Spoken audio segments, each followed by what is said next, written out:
When we moved to the house on Sycamore Lane, I thought it was a fresh start. My wife, Laura, had been gushing about it for months. The quaint charm, the quiet North Dakota neighborhood, the wraparound porch she'd always dreamed of. Me? I wasn't so sure. The place felt heavy. I chalked it up to age.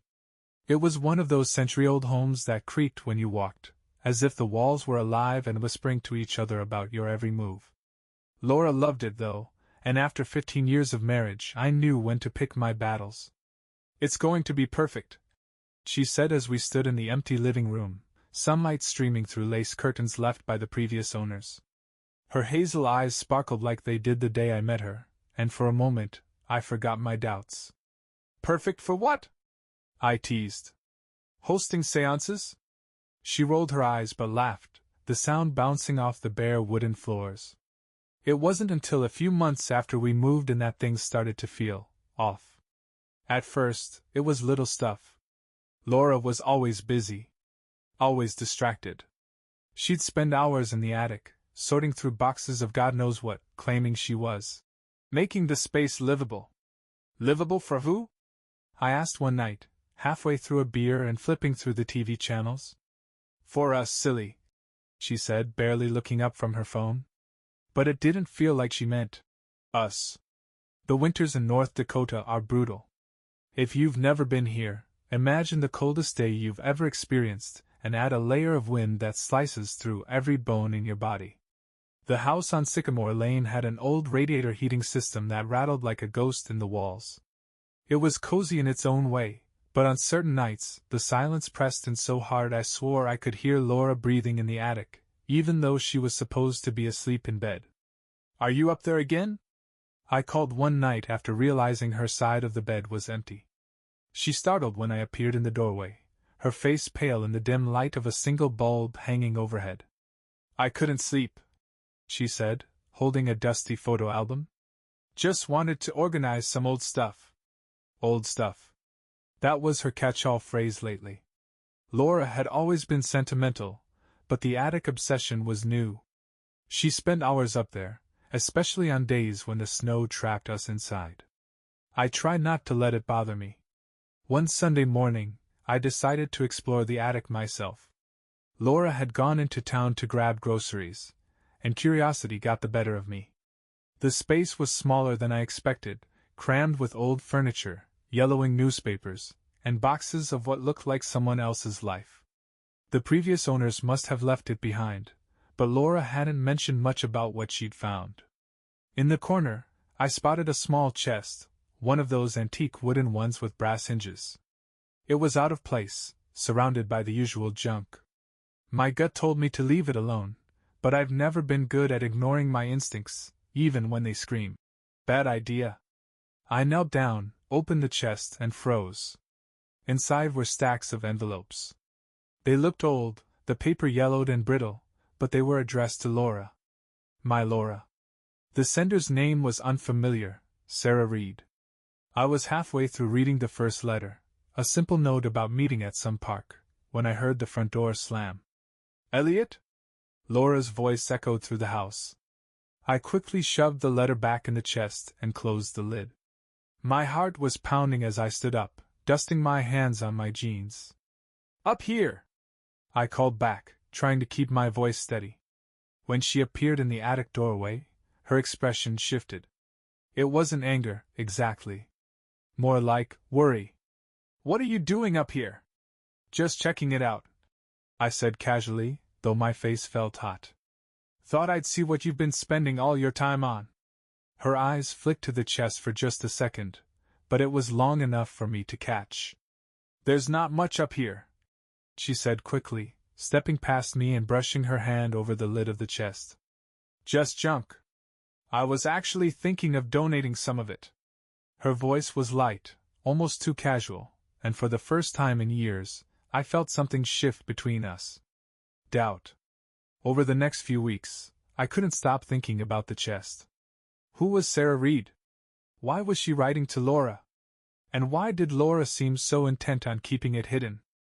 I tried to shake it off, telling myself it was nothing, probably some old friend I'd never heard of. But then little things started piling up. Laura's phone was suddenly always on silent, face down on the counter. She was taking longer trips into town, and when I asked about them, her answers were vague. "Just errands," she'd say, waving me off with a smile. But something in her smile felt wrong. One night, while she was in the shower, her phone buzzed on the nightstand. My heart pounded as I glanced at the screen. The message was short. "Did you tell him yet?" I didn't recognize the number. When Laura came back into the room, toweling her hair dry, I felt like I was seeing her for the first time. And I wasn't sure I liked what I saw. The message haunted me. Did you tell him yet? Who was texting Laura? And what weren't they telling me? I knew I should ask her directly, but I wasn't ready for whatever answer she might give. The next morning, Laura was chipper, humming to herself as she poured coffee. She acted like nothing had changed, like the air between us hadn't suddenly grown thick with unspoken words. "Anything planned for today?" she asked, sliding my mug across the counter. "Not much," I said, avoiding her gaze. "Might shovel the driveway, maybe organize the garage." "That's good," she said, her voice light. But there was something in her eyes, something calculating. I waited for her to leave the house before I grabbed her phone. I knew it was wrong, but I couldn't help myself. My stomach twisted as I scrolled through her texts. Most were innocuous, messages to friends, reminders from the pharmacy, but the one from the unknown number was still there. "Did you tell him yet?" The sender's name was saved as SR. My blood ran cold. Sarah Reed. That day, I decided to follow Laura.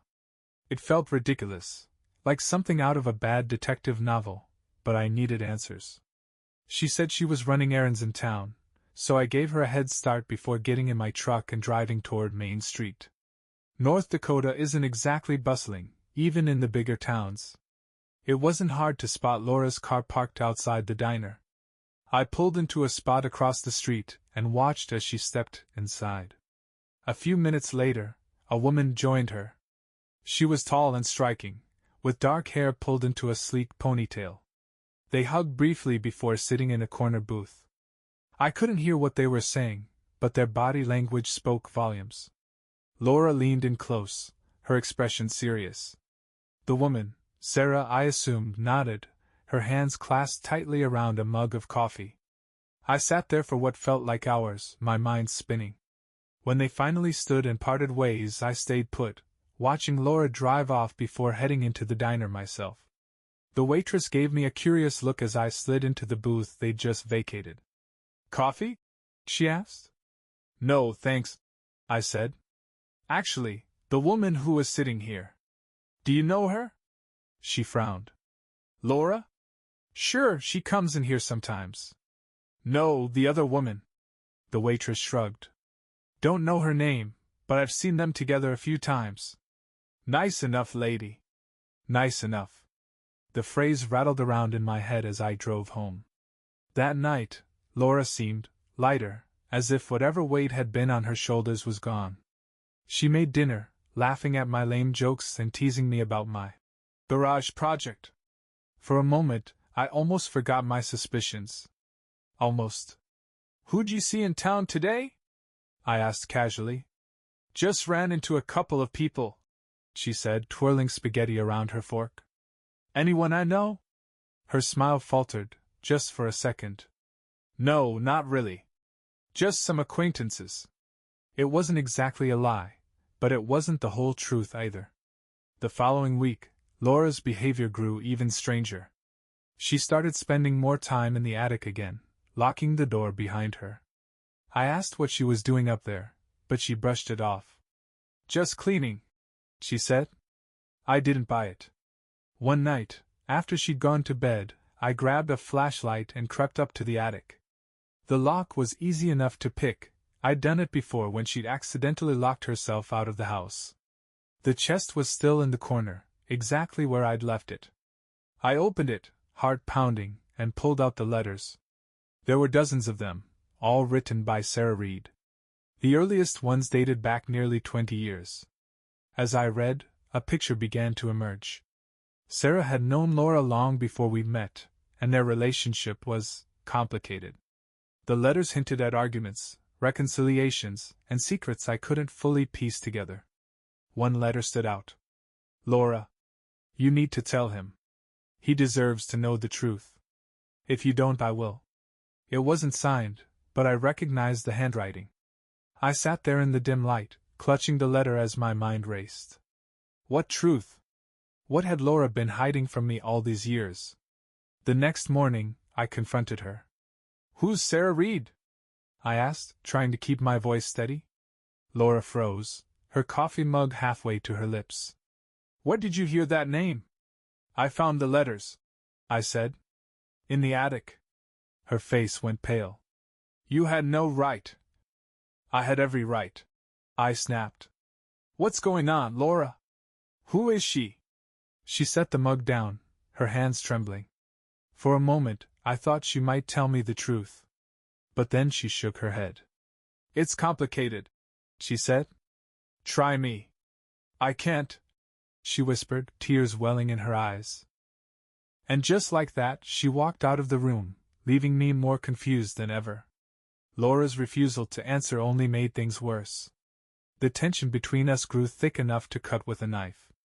She went about her days as though nothing had happened, but I couldn't let it go. I spent hours going over the letters again, trying to piece together the timeline. Sarah had written about events that didn't make sense, mentions of someone named Aiden, cryptic references to the choice, and repeated pleas for Laura to come clean. The more I read, the more questions piled up. Why had Laura kept these letters? What was Sarah threatening to reveal? And who was Aiden? A few days later, I decided to take a more direct approach. I drove back to the diner, hoping to catch Sarah Reed. Back again? The waitress asked with a knowing smile. Just coffee this time, I said, sliding into the booth. I sat there for hours, watching the door, but Sarah never showed.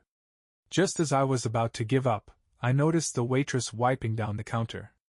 Hey, I called out. Do you know anything else about that woman? Sarah? The waitress tilted her head, frowning. Not much. She's not from around here, I don't think. She comes and goes. Why? Just curious, I said, forcing a smile. But curiosity wasn't cutting it anymore. I needed answers.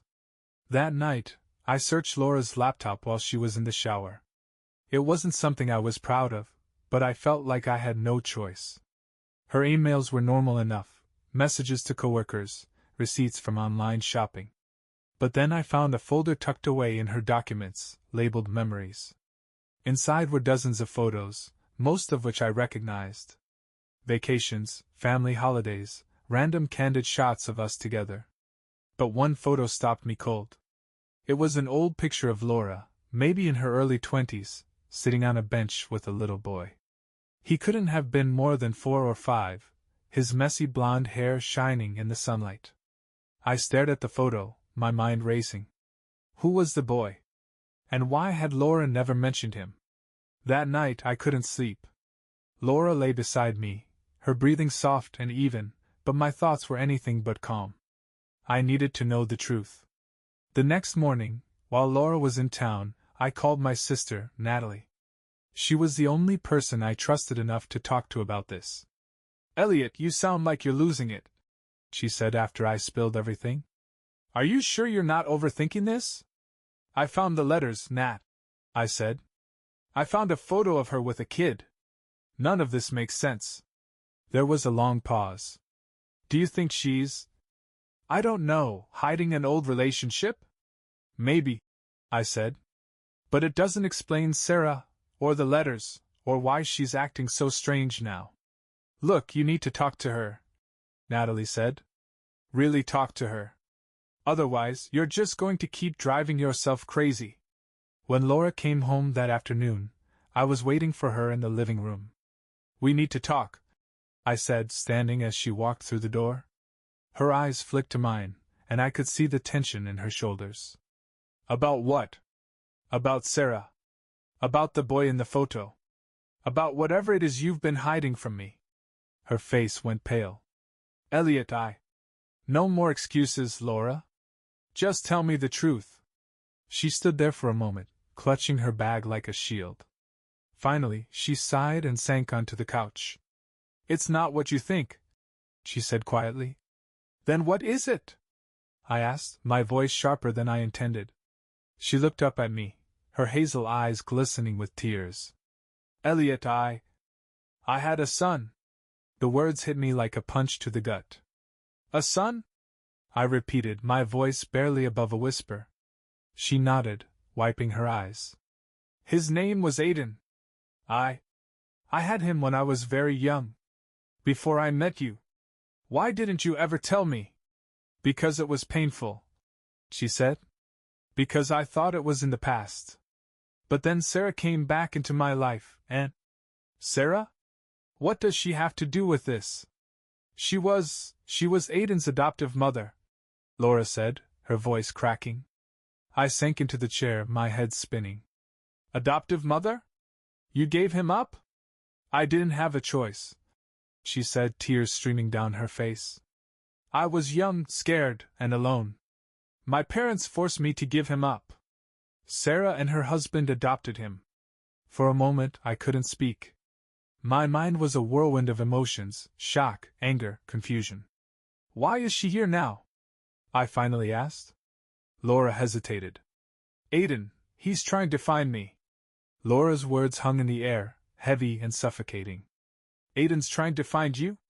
I repeated, my voice hollow. Yes, she whispered, her hands clasped tightly in her lap. Sarah reached out a few months ago. She thought I should know. He's been asking questions about me, about why I gave him up. And you didn't think to tell me? I wanted to, she said, her voice cracking. But I didn't know how. How do you explain something like this? I didn't want you to think. I don't know, that I was lying to you all these years. But you were lying. I shot back, my anger finally bubbling to the surface. You kept this from me, Laura. For 15 years. Her face crumpled, tears spilling over. I was scared, Elliot. I thought it was in the past, that it didn't matter anymore. But then Sarah came, and everything I thought I'd buried came rushing back. I stood and paced the room, my thoughts racing. A son. Laura had a son. How could I not have known? What does he want? I asked finally. Laura hesitated. To meet me. To understand why I gave him up. And what about Sarah? She's been helping him. But she doesn't agree with him reaching out. She thinks it's going to hurt him more than help him. And what do you think? Laura didn't answer. For the next few days, I couldn't shake the feeling that my marriage was built on a foundation of lies. Laura tried to go about life as usual, but the distance between us was palpable. Every time I looked at her, I saw a stranger, a woman I thought I knew but didn't. I couldn't stop myself from digging deeper. If Laura wasn't going to give me the full story, I'd find it myself. One night, while she was asleep, I searched the attic again. The letters had given me some answers, but I needed more. In the same chest, beneath the stack of letters, I found an old manila folder. Inside were legal documents, adoption papers. My hands trembled as I flipped through them. The papers confirmed what Laura had said. Sarah and her husband, a man named Michael Reed, had adopted Aiden when he was 3 months old. But there was more. In the back of the folder, I found a copy of a court order. It detailed Laura's fight to keep her parental rights, something she hadn't mentioned. According to the document, she hadn't given Aiden up willingly. Her parents had declared her unfit, and the court had sided with them. My anger softened, replaced by a wave of sadness. Laura had been forced into an impossible situation, one she'd carried alone for decades. But it still didn't explain everything. Why had she kept this from me? And what was she hiding now? A week later, Sarah Reed showed up at our front door. Laura froze when she saw her standing on the porch, her face pale as a ghost. What are you doing here? Laura asked, her voice shaking. Sarah didn't answer right away. She glanced at me, then back at Laura. We need to talk. Laura stepped aside reluctantly, and Sarah walked into the living room. She was just as striking as I remembered, her dark eyes sharp and assessing. "I told you I'd handle this," Laura said, her voice low. "And I told you he deserves the truth." Sarah shot back. "Will someone tell me what's going on?" I interrupted, my patience wearing thin. Sarah turned to me. "Your wife hasn't been completely honest with you." "Sarah, don't," Laura warned, but Sarah ignored her. "Laura wasn't the only one who lied," Sarah said. "My husband and we didn't tell her everything about the adoption." "What do you mean?" I asked.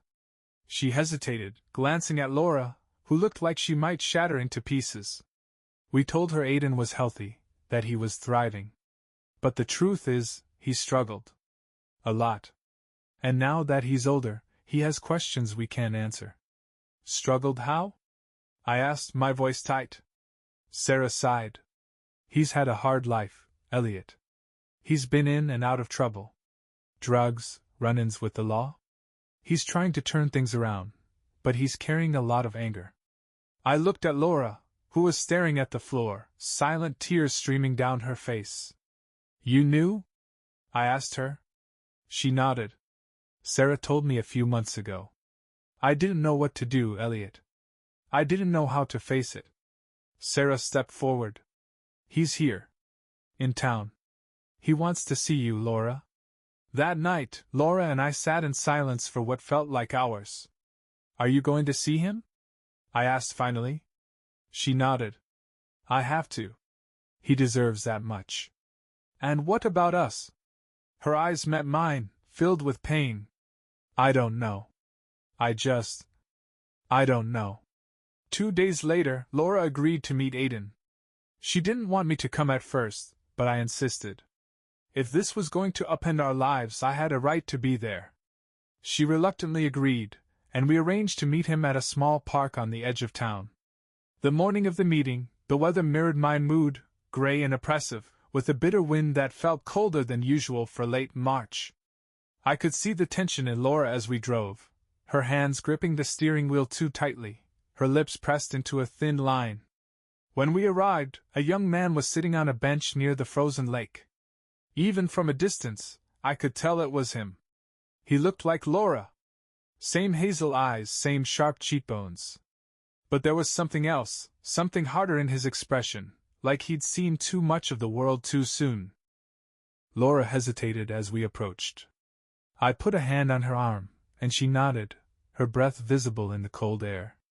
"Aiden?" she called softly. He looked up, and for a moment I thought he might walk away. But then he stood, shoving his hands into the pockets of his jacket. "Laura," he said. "Not Mom. Just Laura." The three of us sat on the bench in awkward silence for what felt like an eternity. Laura tried to start a conversation, but Aiden's answers were clipped, his tone guarded. "I've been looking for you," he said finally, breaking the tension. "For a long time." "I know," Laura said. "Sarah told me." His jaw tightened. "Yeah, well, she wasn't exactly helpful at first. Didn't want me to find you. Said it'd be better if I left the past alone. She was trying to protect you," Laura said gently.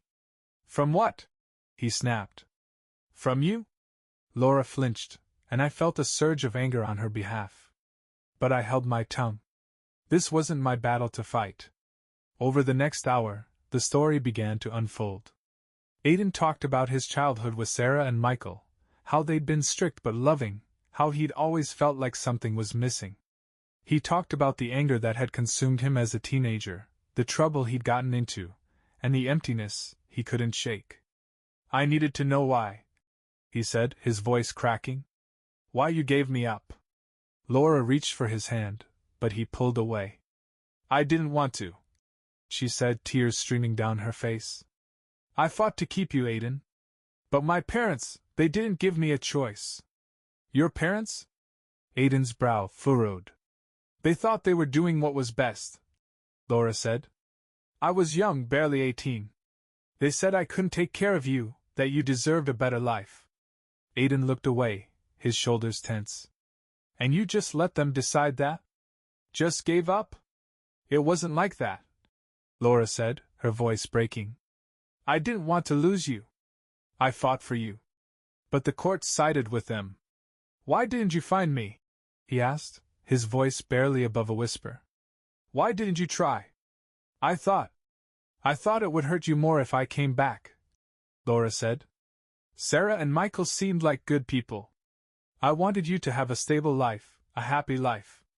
Well, that didn't exactly work out, Aiden muttered, his tone bitter. The conversation ended awkwardly, with Aiden walking away before Laura could say more. She sat on the bench long after he was gone, her shoulders shaking with silent sobs. I failed him, she said finally, her voice raw. You didn't fail him, I said, though I wasn't sure I believed it myself. You did the best you could with what you had. She looked at me, her eyes filled with guilt. I should have told you, Elliot. From the beginning. You deserved to know. Yeah, I said softly. I did. That night we barely spoke. Laura went to bed early, but I stayed up, staring out the window at the snow-covered yard. I couldn't stop thinking about Aiden, how angry he'd been, how lost he seemed.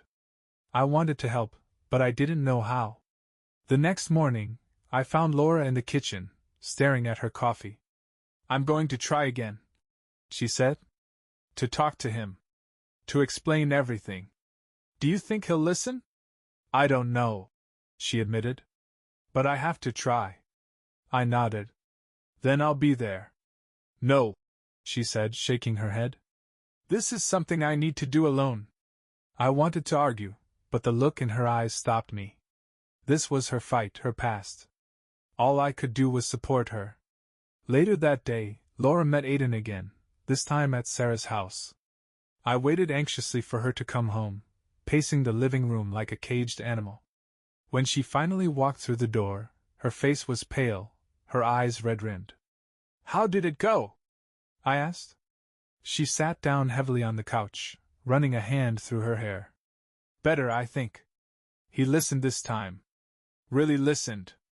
And it's going to take time, she said. He's hurt, Elliot. He's angry. But I think he wants to try.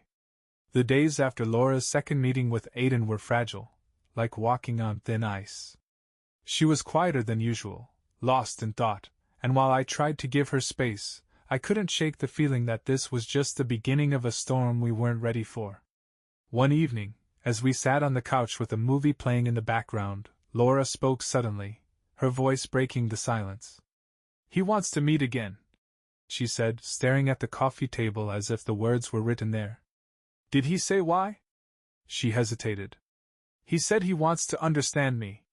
To hear more about my side of things. That's good, right? I think so, she said, though her tone was uncertain. When? Tomorrow. I nodded, my mind already racing. Do you want me to come this time?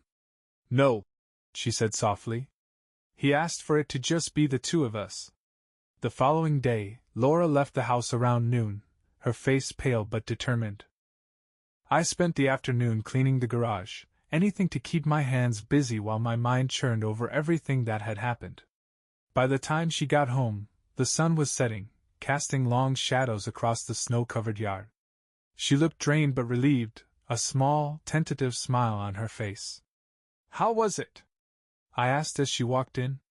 It was better, she said, dropping her coat on the chair. We talked for hours. He asked a lot of questions, about my life, about my parents, about you. About me? She nodded. He wanted to know what kind of man I married. What kind of life I've had since. She trailed off, her gaze drifting to the floor. And what did you tell him? The truth, she said. That I married a good man. That I've had a good life. But that I never forgot him. I felt a lump rise in my throat. For all the anger and confusion I'd felt these past weeks, I couldn't deny the pain Laura had carried all these years. Aiden started coming around more after that. At first, his visits were brief, an hour or two of conversation with Laura while I busied myself elsewhere. But gradually, he began staying longer, and I found myself joining their talks. He was rough around the edges, guarded, but there were glimpses of something softer beneath his hardened exterior. He had Laura's quick wit and her sharp mind, though his humor was darker, more cynical. One night, after Laura had gone to bed, Aidan and I sat on the porch, sharing a beer in the cold night air.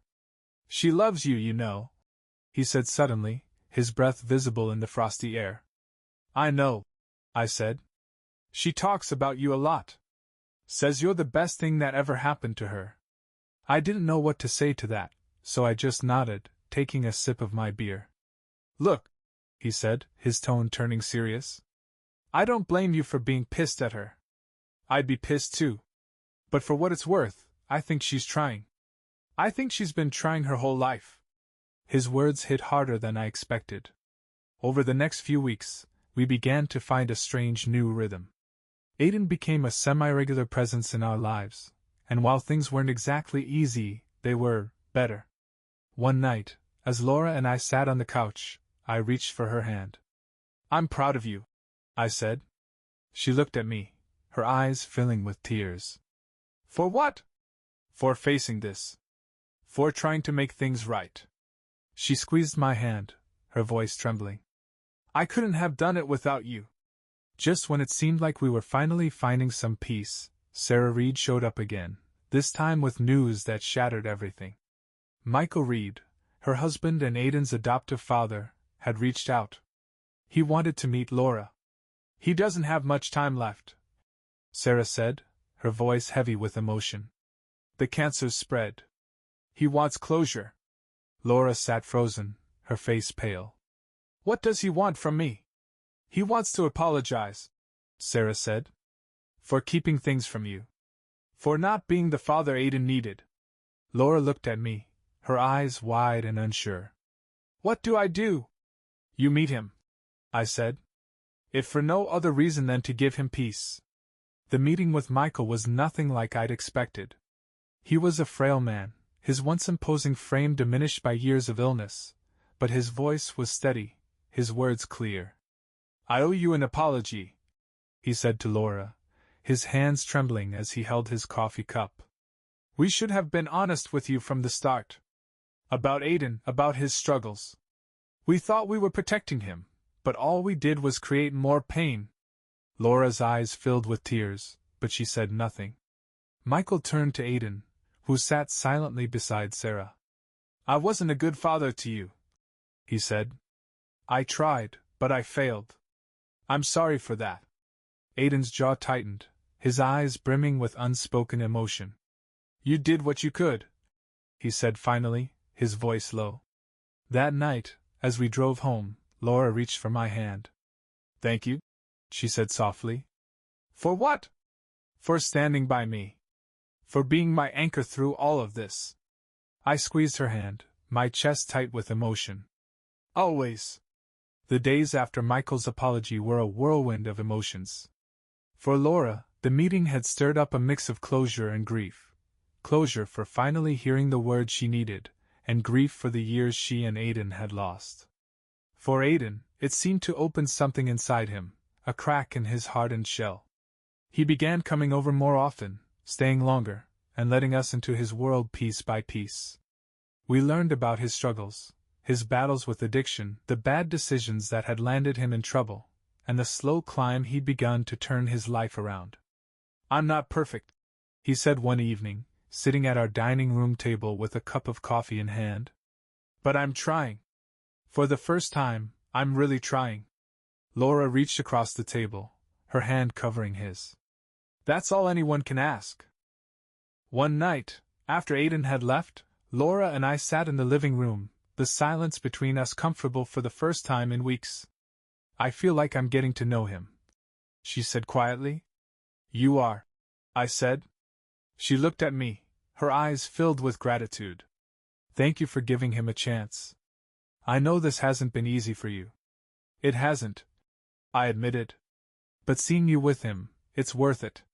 She leaned against me, her head on my shoulder, and for the first time in what felt like forever, I felt a glimmer of hope. Aidan's presence in our lives wasn't without its challenges. He and Laura still had moments of tension, their past wounds surfacing in unexpected ways. But each argument seemed to end with a little more understanding, a little more healing. For me, it was a process of learning to accept him, not just as Laura's son, but as someone who could be part of our family. One afternoon, while Laura was out running errands, Aiden showed up unannounced. "Got a minute?" he asked, shoving his hands into his jacket pockets. "Sure," I said, stepping aside to let him in. He paced the living room for a moment before finally speaking. "I wanted to say thanks." "For what?" "For putting up with all this," he said, gesturing vaguely. "For not walking away." I studied him for a moment, surprised by the vulnerability in his voice. "It's not easy," I admitted. "But you're trying. And that counts for a lot." He nodded, his gaze dropping to the floor. "I don't know what I'm doing half the time," he said. "But I'm trying to figure it out." "That's all you can do," I said. For the first time, he smiled, a small, tentative smile, but a smile nonetheless. As the weeks turned into months, the weight that had hung over our home began to lift. Laura and Aiden's relationship grew stronger, and I found myself growing closer to him as well. One evening, as we sat around the dinner table, Aiden shared a story about a woodworking class he'd started taking.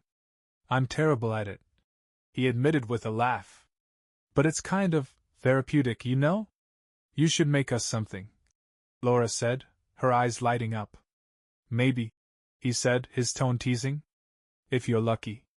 The room filled with laughter, and for the first time in a long time, it felt like a family. But not everything was smooth sailing. One afternoon, Laura received a call from Sarah.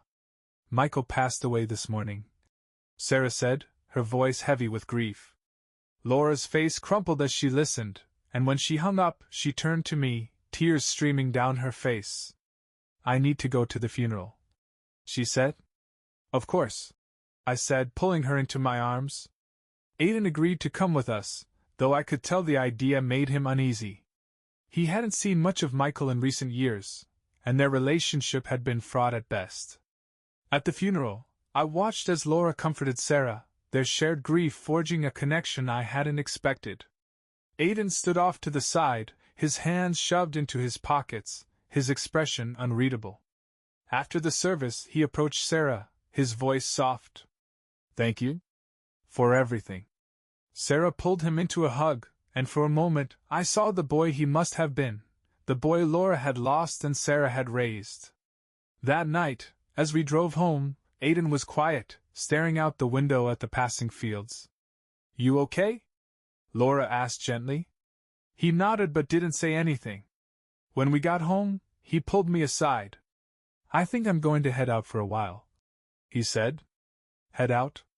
"Yeah," he said, his voice thoughtful. "I need to figure some things out. Get my head straight." "You're always welcome here," I said. "I know," he said, his expression softening. "But I think I need to do this on my own." The next morning, Aiden packed his things and left. Laura was heartbroken, but she understood. "He needs time," she said. "He'll come back when he's ready." And he did. The weeks after Aiden left were quieter, though a different kind of quiet than before. It wasn't the silence of tension or secrets, but the stillness of waiting, of hoping. Laura threw herself into projects around the house, painting the kitchen, restoring an old rocking chair she'd found in the attic. But I could tell her thoughts were often with Aiden. Every so often, she'd check her phone, her expression brightening briefly at a message or a missed call. "He's doing okay," she said one evening, setting her phone down with a faint smile. "He's staying with a friend, looking for work. He even sent me a picture of a bookshelf he made in his woodworking class." "That's great," I said, squeezing her hand. "He'll figure things out." "I hope so," she said, her voice soft. The spring thaw came slowly, melting the snow in uneven patches and revealing the brown grass beneath. One Saturday morning, as Laura and I worked on clearing the yard, her phone buzzed on the porch railing. She wiped her hands on her jeans and picked it up, her face lighting up as she read the message. "He's coming for dinner," she said, looking at me with a mixture of excitement and nerves. "Tonight?" "Yeah," she said, her smile tentative. He says he's got news. That evening, as the sun dipped below the horizon, Aiden's truck pulled into the driveway. Laura practically flew to the door, greeting him with a hug that he didn't immediately pull away from. "It's good to see you," she said, her eyes brimming with unshed tears. "You too," he said, his voice softer than I'd ever heard it. As we sat down to dinner, Aiden seemed different. He was calmer, more self-assured. He talked about the job he'd started at a local hardware store, the woodworking projects he'd been working on, and the small apartment he'd moved into with a friend. "And," he said, a faint smile tugging at the corners of his mouth, "I've decided to go back to school. Part-time for now. Just to see how it goes." Laura beamed, her hand covering her mouth as if she couldn't believe what she was hearing. "That's amazing," she said. "What are you studying?" "Carpentry," he said, glancing at me. "Turns out I've got a knack for it." I raised my glass, a grin spreading across my face. "To Aiden," I said. "For figuring things out." "To Aiden," Laura echoed, her voice thick with emotion. After dinner, Aiden and I stepped out onto the porch while Laura cleaned up. The night air was cool, the stars scattered like diamonds across the vast North Dakota sky. "Thanks," he said, leaning against the porch railing. "For what?" "For giving me a chance," he said. "For sticking around, even when it wasn't easy." I nodded, my throat tight. "You're a good kid, Aiden. You've been through a lot, but you've got a good heart. That's what matters." He looked down, scuffing his boot against the porch. "I'm trying," he said. "And that's enough," I said. As the months passed, Aiden became a regular part of our lives. He'd come over for dinner once a week, sharing stories about his classes and the projects he was working on. He even helped me build a set of shelves for the garage, his expertise far surpassing mine. One day, as we worked side by side, he turned to me and said, "You're not so bad, you know." "Thanks, I think," I said with a laugh. "No, I mean it," he said, his tone serious. "You've been steady. For me. For her. That means a lot." I didn't know what to say to that, so I just nodded, the weight of his words settling in my chest. That summer, Laura and I hosted a small barbecue, inviting Aiden, Sarah, and a few close friends. It was a warm, sunny day, the kind that makes you forget about the harshness of winter. As I watched Laura laugh with Sarah and Aiden flip burgers on the grill, I felt a sense of peace I hadn't felt in years. The house on Sycamore Lane had been a place of secrets and pain, but it had also become a place of healing. A place where bridges were rebuilt and wounds began to close. Later that evening, as the party wound down and the stars came out, Laura and I sat on the porch, her head resting on my shoulder. "We've been through a lot," she said, her voice soft. "Yeah," I said. "But we're still here." She looked up at me, her eyes shining in the moonlight. "Thank you, Elliot. For everything." I kissed her forehead, my heart full. "Always."